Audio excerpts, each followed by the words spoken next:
podcast, Canada's #1 optometry podcast. I am your host, Dr. Harbir. Thank you so much, as always, for taking the time to join me here. I wanted to do a very, very quick intro here.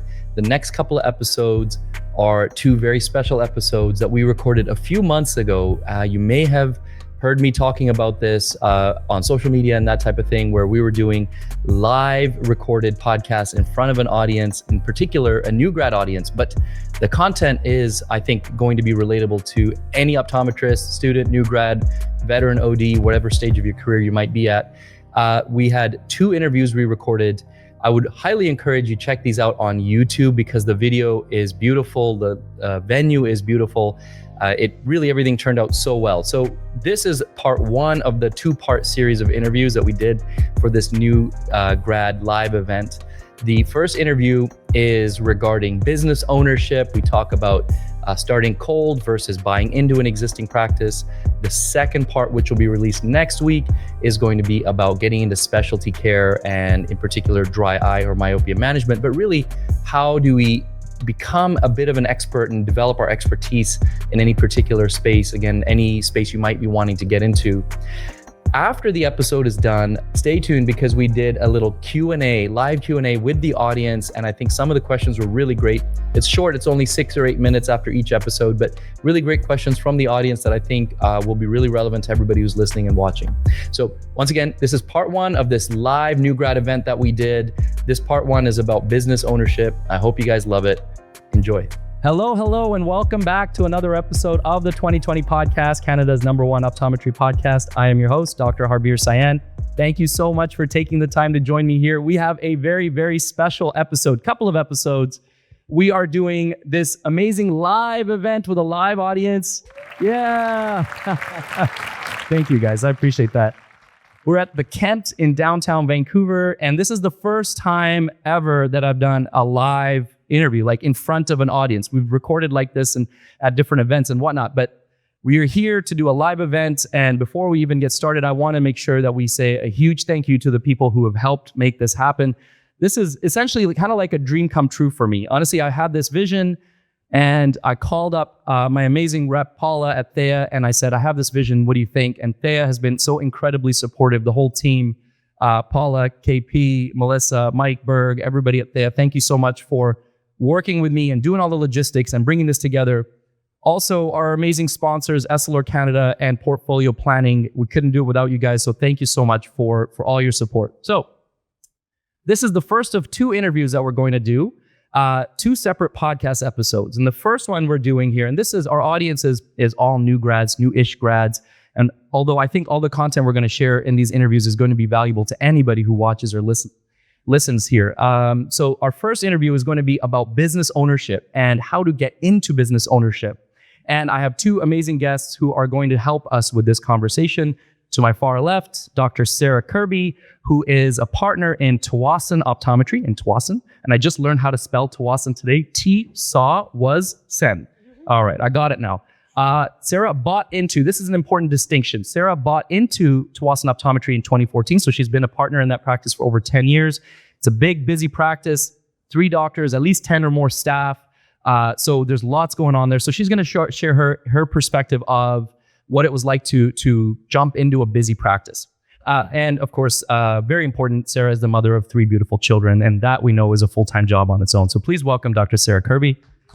Hello. Thank you so much for having me. This is really exciting. It's pretty cool. Very exciting, yeah. Cool. All right, and just to my immediate left, we have Dr. Mann, who is the owner of Miche Optometry in Surrey. Michelle graduated from NCPHS in 2018, and she opened Miche as a cold start practice in 2020. Sorry, I forgot the date. 2022. So just 3 years ago, she has this beautiful modern practice in Surrey. So we're going to hear from Michelle, her thoughts on what it was like to start a cold practice. Thank you for being here, Michelle. Yeah, thank you. This is like an Oprah moment for me, so I really appreciate it. Thank you. Thanks for the compliment. I appreciate that.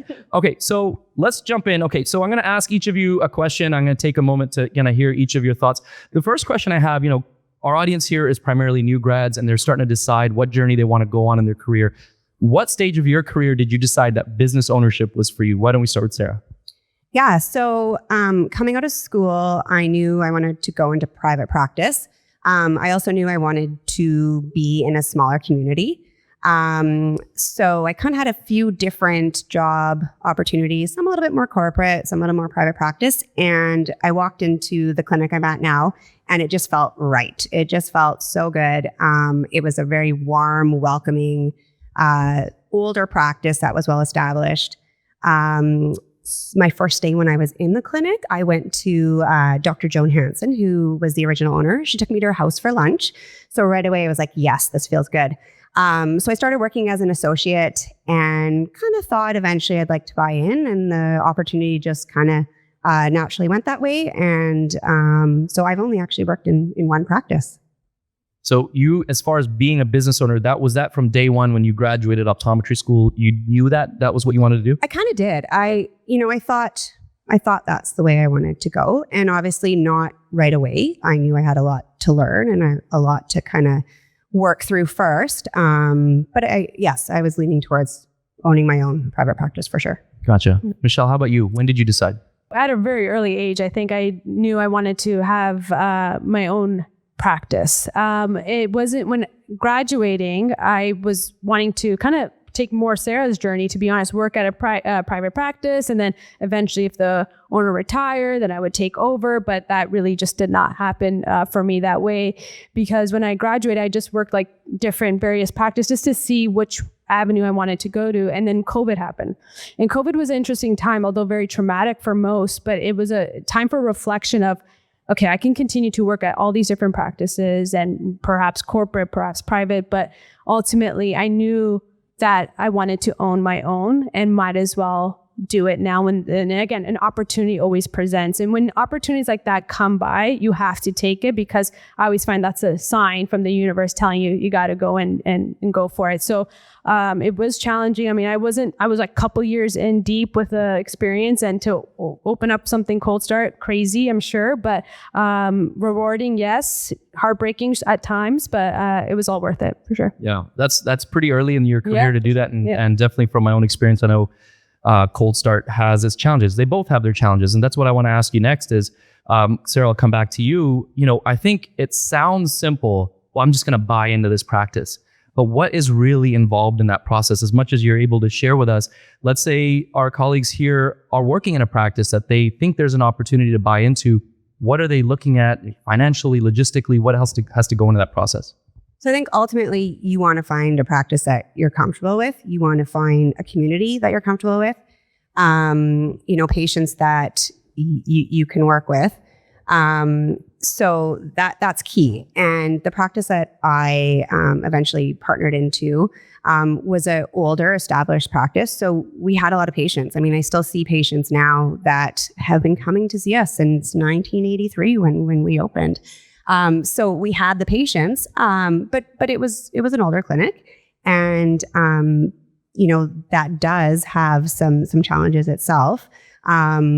The staff that have been there forever and ever, that are an amazing team, but you kind of have to come in with taking the approach that yes, this practice is the way it is, and I have to join this practice. I have to take some of my ideas that I maybe want to do, but I also have to work kind of with a team that is already there.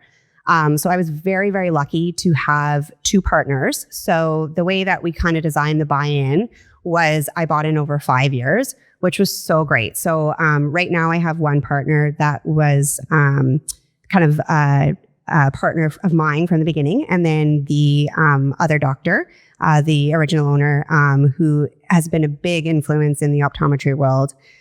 She's just been such an incredible mentor to me, and through the buy-in process really just helped kind of lead the way and give us guidance, and also buying in over a longer period of time financially was easier too. So it wasn't just kind of one lump to kind of take. I had the opportunity to, over 5 years, gradually purchase that. So in a setting like that, apologies, I know sometimes speaking financials is a little uncomfortable. We don't want to overshare, but I think in this setting, it's really valuable. So is it that you are just paying a set amount of money every 5 years, or is it possible that some of the revenue you generate goes towards you buying in, or how does that usually look? Yeah, that's the way that we did it. So I paid kind of a lump sum every year, and then I just took very little money when I was buying in, which went to help pay for the practice. Gotcha. Thank you. So Michelle, obviously very different story for you, starting cold. What did that look like as far as how did you scout out the location and, sort out finances, bank loans and things like that? Yeah, so the location, so I grew up in Surrey, and the practice is in the Surrey, and I wasn't tied to Surrey, but Surrey's it's a growing community, and especially in that location specifically, there's a SkyTrain coming through. So there was a lot of potential. And you'll see any kind of new development. If there's commercial, you're going to see a dentist, you're going to see a physical therapist, you're going to see a doctor. So that's essentially what the dentist bought in first. There was a medical clinic, there was a coffee shop, and then there was just one sitting empty there. And talking to my colleagues or even just advisors that I look up to, they said, you'd be really silly not to buy it. Like, you can work with all these different medical professions. So then I did. I think the real estate aspect too, I think a lot of times people forget, as much as, yes, I have my business, but I also own the unit, right? So it made sense there. And then it's finding a team. Like, the team, it consists of a good accountant you trust, banking. So you have to shop around at different banks. And I will say most bankers, they do like medical professions to some aspect, because they know that they'll be able to make it back in some capacity, right?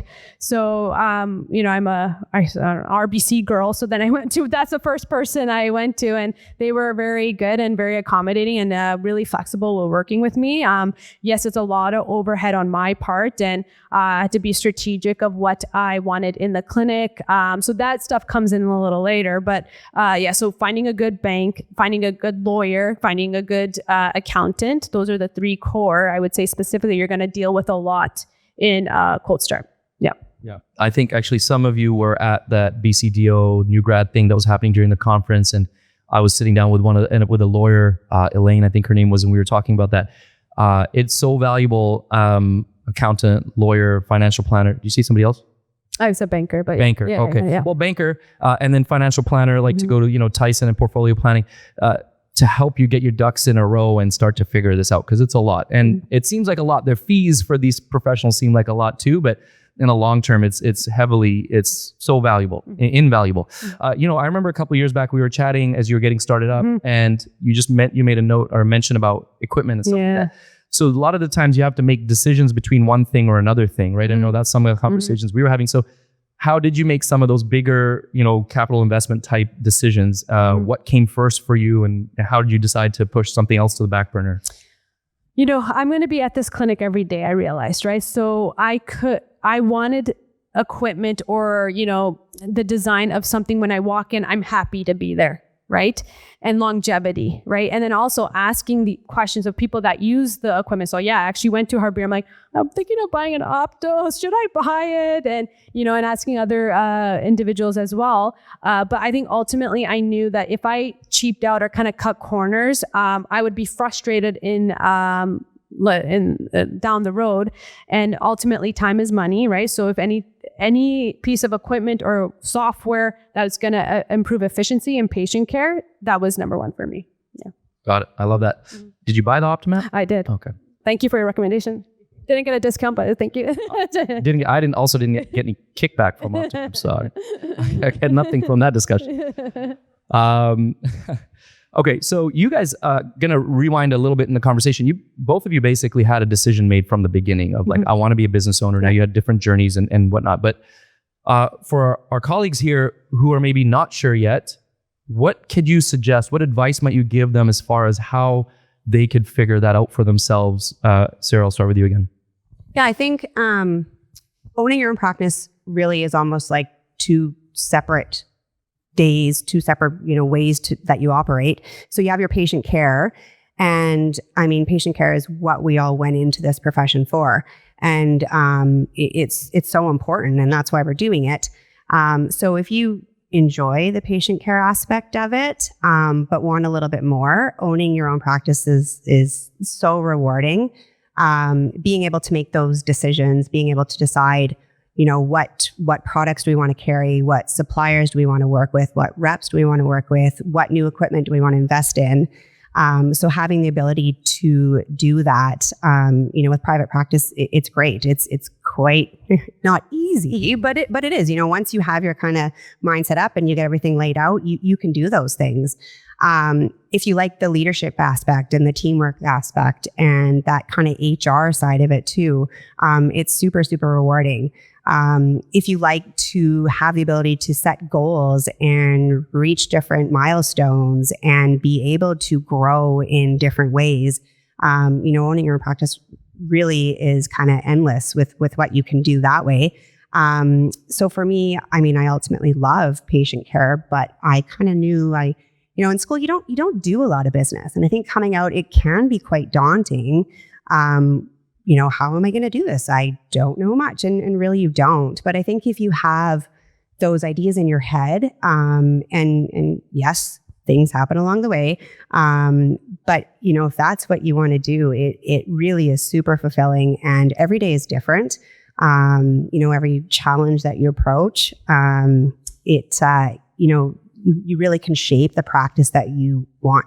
I think that's really good advice. I think, one of the things that I did maybe backwards, but I'm hearing more and more, and have been over the time evolving to be, is business owner first and optometrist second. And maybe not everybody will agree, but I find the people who are the most comfortable in the business ownership role are often business owners who happen to be optometrists.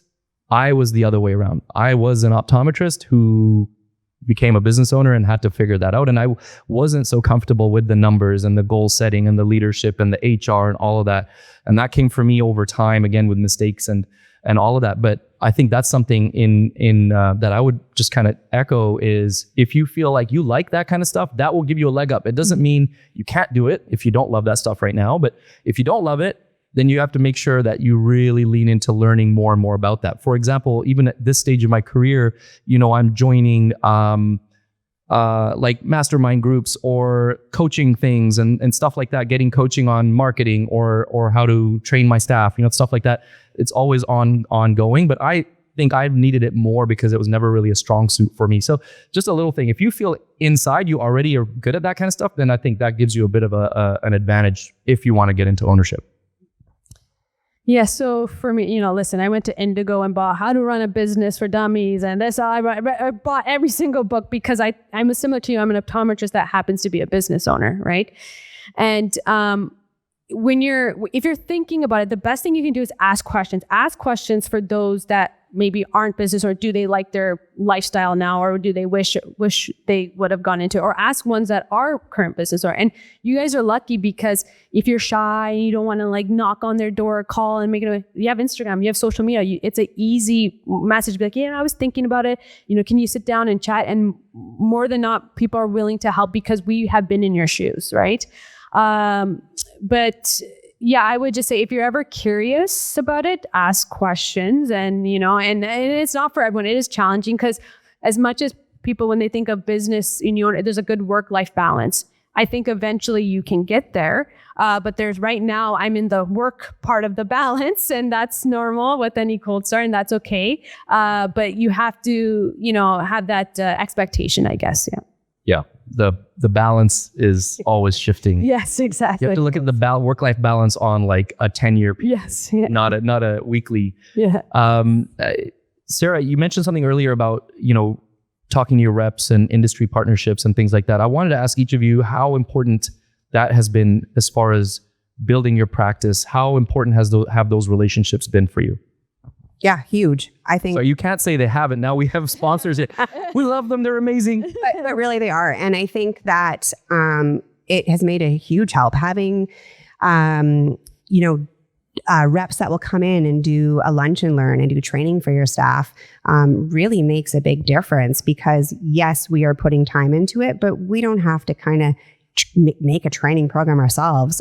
They are more than willing to come and talk to your team and take you out for lunch and talk about their new products because it's a relationship where both the clinic and the company benefit from it.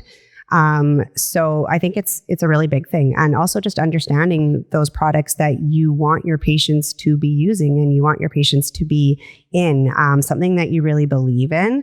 So there's so many different choices out there, and being able to find the one that is going to best suit your patients and best suit your clinic really matters. Michelle? Yeah, so industry reps are really, really important. I think they played a pivotal role in my practice because, especially when you're trying to look for staff, hey, do you know anyone that would be willing or would looking for a change? Or even there was days I was sitting there twiddling my thumbs, like, is there any clinic that needs a doc to cover? And, out of that, I actually ended up taking over a lane in North Vancouver, which actually became very lucrative for me, right? So, and that was because through a industry rep, right? So they played a really huge part. And also, even with back to the training, like you're thinking, like, do I have to come up with this training module? Like, where do I start? But they have that already there for you. So utilizing them in their skills is super important, especially when it comes to the structure of your clinic. Yeah. All right. Well, thank you for sharing that. Obviously, the answer was going to be a positive answer because we have them here, but it's not just that. Honestly, I will echo this. I'm probably going to say this again when I speak with Janice and Ying later as well, but like the reps, not just reps, but just industry partners as a whole, companies like Thea, Essilor, Portfolio Planning, they will support your career in ways that you don't actually quite yet understand. I say this all the time now, and I say it even when I give lectures, like CE lectures. If I'm talking about myopia management or I'm talking about dry eye, the last slide I always have is me hugging one of my reps. And because I say, I used to hide from my reps. When I was an associate, I would hide. I would close the door. I'm busy. Like the staff would come and say, our contact lens rep is here, dry eye rep is here. I don't care. I don't want to meet with them. But now I've realized how invaluable they are. Like you cannot put a number on how much value they bring to your practice, to your career, even as associates. So I literally, not all of them, because they're not all that nice, but I hug most of them. I do. And I'll end up being like, leave a patient waiting for 20 minutes when Paula comes in because we chit chat and we catch up on stuff. But to Michelle's point, what's happening out there? How, if I'm trying to elevate dry eye or myopia or something in contact lens, I'll ask the reps, how are other people doing this? Like, what did they do to be successful in this? What do you see in my practice that I could do better? They are seeing dozens, hundreds, I don't know how many practices they go to, right? And they gain so many insights from that. So even early in your career, if you get an opportunity, I highly encourage that when you see a rep come in, see if you could take a minute, say hello, introduce yourself. I'll also say, I knew from early on I wanted to get into speaking and stuff like that. And so I specifically remember at an Alcon dinner, probably only a year or two into my career, I would hound the Alcon rep anytime I went or I saw him or his manager. Hey, if you got speaking opportunities, let me know. I'd love to talk about this, speak on this. And eventually, from after hounding them enough, they gave me a chance to speak in front of opticians. That was my very first opportunity to speak to other eye care professionals about something eye care related. And it came from me kind of telling them I'm really interested in this. And of course, since then I've done many, but it started from there. So if you find that you're interested in some other aspect of the profession, talk to the reps. If you find that you want to learn more about business, talk to the reps. You want to look for another job opportunity, talk to the reps. They will help you out in any way they can. They will go out of their way to do it. So you're welcome. All right. Let's wrap this up with a couple more quick questions here. Let's say, what's one thing you wish you knew about business ownership before you became a business owner that you obviously didn't know beforehand, you learned after? So I think for me, it was, you graduate school and you're just so excited to get in there and practice and see patients. And then you do that for a while and it's like, oh, now there's an opportunity to buy in. And that was kind of the goal as well. I can own a practice. But little did I know that was really just the beginning. It just is constantly changing and I'm always learning and I'm always growing. And you kind of set little goals and you think when you get there, you're there. But as soon as you get there, it's like you have a whole nother set of goals and you have a whole nother, way that you want to grow and you want to improve and you want to make the practice better and you want to give your patients better care and you want new technology that's going to help them. So I didn't realize how evolving it would be and how it would always be a continuous learn, grow. What can I do better? How can I do this better? which is great. But I think just going in, it was kind of a little bit, wow, this is how it is. That's so true. That's so true. I'll let you go, Michelle. I'll probably have something to share myself there. I would say with business ownership, it's an art form. You have to learn how to adapt, pivot, especially the finance and the number crunching of it. Sometimes you're like, oh, I'm good at math, I'll figure it. No, it's a different type of, I say it's like an art form, right? Like you're accessing a different aspect of your brain. But yes, it's challenging at times, but it's kind of keeps you on your toes too, which I like, right? And some things don't work. Okay, if there is a mistake, you don't have time to dwell over like, oh my God, this happened. No, you got to move. Okay, and it makes you a good critical thinker too, on your feet as well. So I think it not only develops my skills personally, but professionally as well. So. Yeah, I love that. I love quotes. Big quote guy. I like to share whenever I can. But what you're saying, Sara, reminded me of a quote. If you're ever looking for one amazing book to read, you didn't ask me for a recommendation, but I'm giving you one anyway. Is Nelson Mandela's biography. If you haven't read it, it's a big fat book because he did so many things in his life, but it is life changing. Honestly. And at the end of that book, I highly encourage you read it, please, for your just life. It'll change so many things for you. But at the very end of that book, the very last thing he says is that I've reached the top of this hill and I'll rest here, but only for a short while, because from this hill, I can see all the other hills I have to climb. And that's kind of what business ownership is like. You get to one level and you're like, wow, that was amazing. Oh, wait, there's all this other. And I know that there's sort of probably some sort of Chinese proverb around that or something as well. But what his quote was at the end of the book was just so beautiful. And that's from somebody who has accomplished so much in his life. But even for us as optometrists and business owners, we'll often feel that way. Like you've accomplished something, but there's still so much more afterwards. Okay.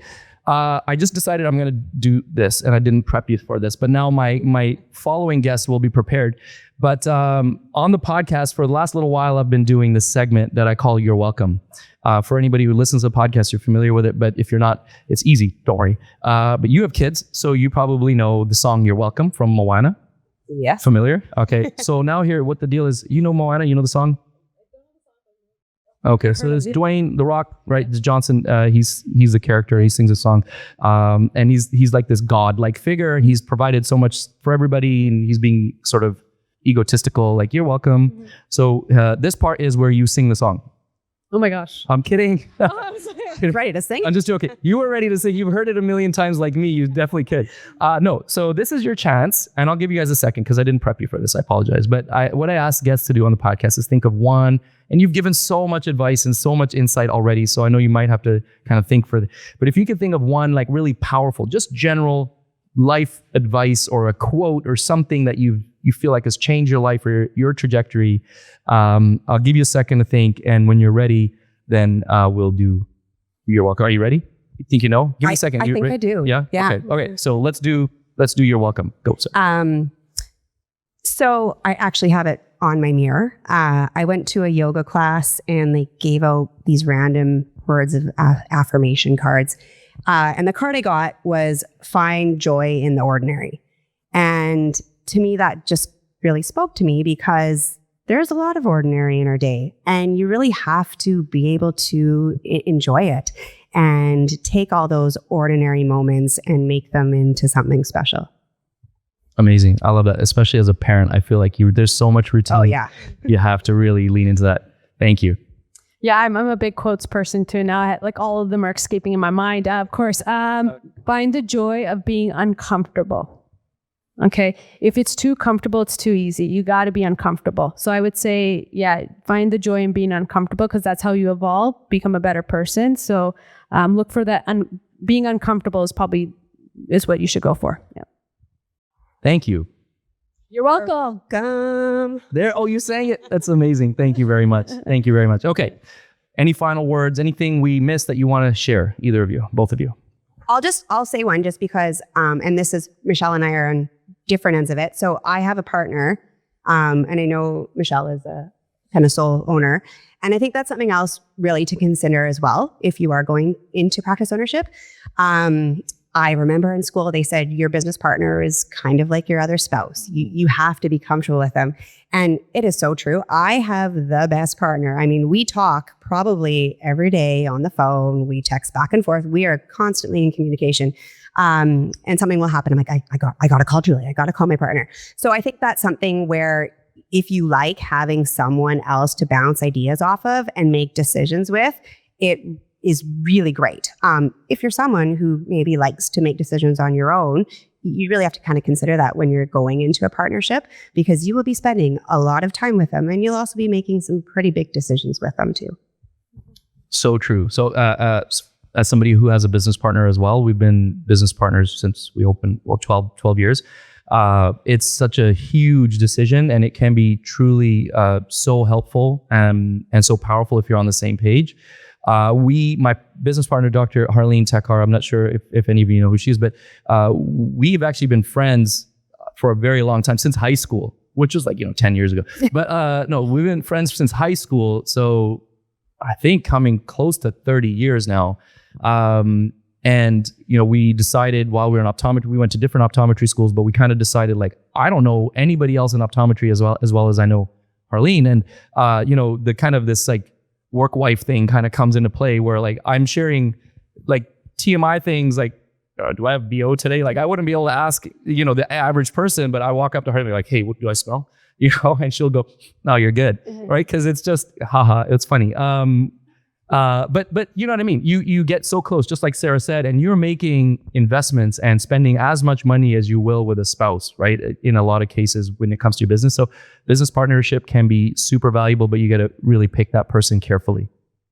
Michelle, anything we missed? Anything else you want to share? No, I'm just thankful for this opportunity, grateful. And if you guys honestly have any questions, please come and ask us, or DM me, or Misha Optometry at Instagram is Misha Optometry handle. Just putting a plug there, but please reach out. We're here. Yeah, sure. Sara, if you don't mind as well. If they wanted to reach out, if anybody wants to reach out. I don't really do social media well, but I know I tag you and you never. I'm just sorry. Yeah, we do, doctors at twasanoptometry.ca is our email address. But same thing. I mean, happy to help with any questions you have, because there can be a lot of questions, and it's great to be able to talk to someone who has gone through these things, the good and the bad. Mm-hmm. Yeah, absolutely. We're going to cut out the BO thing that I just said, please. Thank you, guys. Thank you, Sara. Thank you, Michelle. Can I get a round of applause for our amazing guests, please? Once again, thank you to our amazing partners, Thea Pharma, Essilor Canada, and Portfolio Planning for supporting this podcast, for helping us put on this event. And thank you to my amazing live audience. I know you're going to have to do it a couple more times. Yeah. Thank you, Susan. I appreciate that. And thank you to everybody who's listening and watching to the 2020 podcast, Canada's #1 optometry podcast. I'll see you guys in the next episode. Okay, guys, that was part 1 of this New Grad Live event, the conversation about business ownership. And now we're going to share with you the Q&A that came immediately after. Hope you guys enjoyed this segment as well. Q&A. So Q&A about business ownership. Paula's got a microphone back there. So any questions that you'd like to ask, now's your chance. Well, now's your chance if you want it on camera. If you want to do it off camera, you can still, of course, speak to our wonderful guests. But any questions out there? I want to say thank you so much for your advice. It's very helpful. I have a question for Sara. Did you know from early on that you want to partner with one person, or a group practice, or how did that come? I think I was probably open to a group, but I knew I wanted to partner. I don't think clear enough or straight enough to do it all on my own. I like to have someone to bounce ideas off of. So I definitely thought partnership. Thank you. Thanks for the question. Anybody else? So thank all three of you guys for the podcast. It was really great. I just wanted to touch on something that Dr. Mann was saying, in that it's very invaluable to find a lawyer, an accountant, and a banker, as well as a financial planner. Where would you say, and if everyone on the panel could answer this, that would be great too, would you say was the best place to start looking as a new grad for those types of professionals that are accustomed to working in the medical field? Yeah, that's a good question. I would say I would start looking like what you already know, right? Like I don't know if you already have a lawyer or if you work with one. And sometimes, if your lawyer is good on your side, they may suggest, you know what, I don't do this type of work, but I know someone else that does, right? And I always say, always shop get 3 options, get 3 quotes, get 3, so if you, let's say, personally, you bank at some place, okay, ask hey, this is what my plan is. If they're not, then shop around at other places. Always get 3 options. So that way you can kind of see which each person can provide. But I would say it's easiest just to ask what's in your network first, right? Like let's say if you have a friend that's a lawyer, right? Be like, hey, this is what I'm thinking of doing. Yeah, go here. So that's where I would start and then go from there. Yeah. That's great advice. If I was to add something different, I would say BCDO is kind of the answer to all of those. I always sing the praises of BCDO because they just do so much for us as members. They provide so many resources.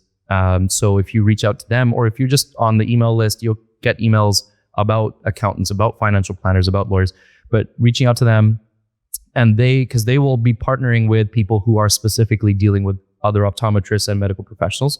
The second thing is then asking your network, right? So same way I would call up another optometrist and say, hey, who do you use? Or, maybe a dentist or a physician or someone else who I know is in the medical profession. So those are my 2 suggestions.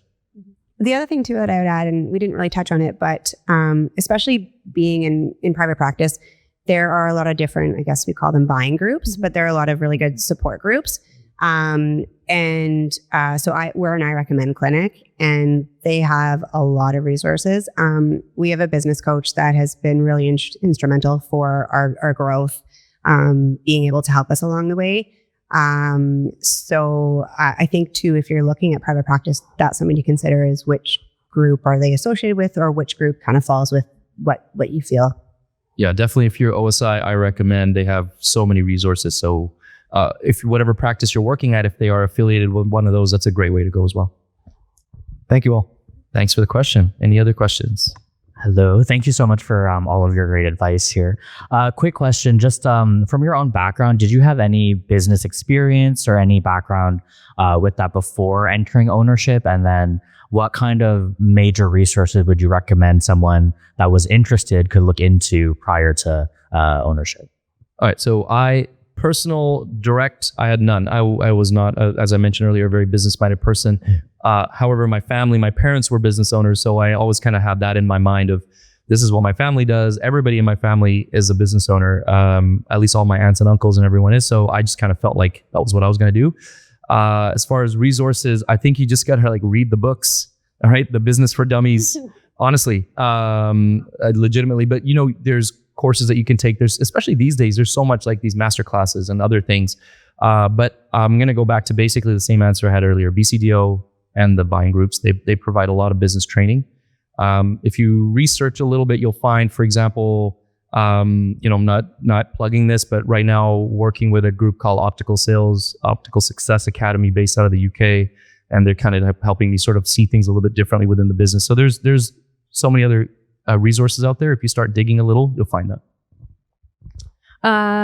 Just to kind of go off that. So my family, yes, they're, it's like business, but it's a different game. It's like real estate, right? So they look at it at a different angle. I'm looking at it at a different angle, right? So although very valuable, but I would say directly, I never had, I've always worked just regular jobs, but their input was very valid when it came to purchasing perhaps the unit, the real estate of it all. But so I can't say, I definitely guidance wise, they really helped me that way. But when it comes to the optometry side, access your colleagues, ask them questions, people that already are practicing, even people that have been practicing for many years, right? The transition phase, I guess you could say, right? They're very good. They have really good, valuable resources as well. And online for sure, there's so many, even YouTube videos of how to, market better, right?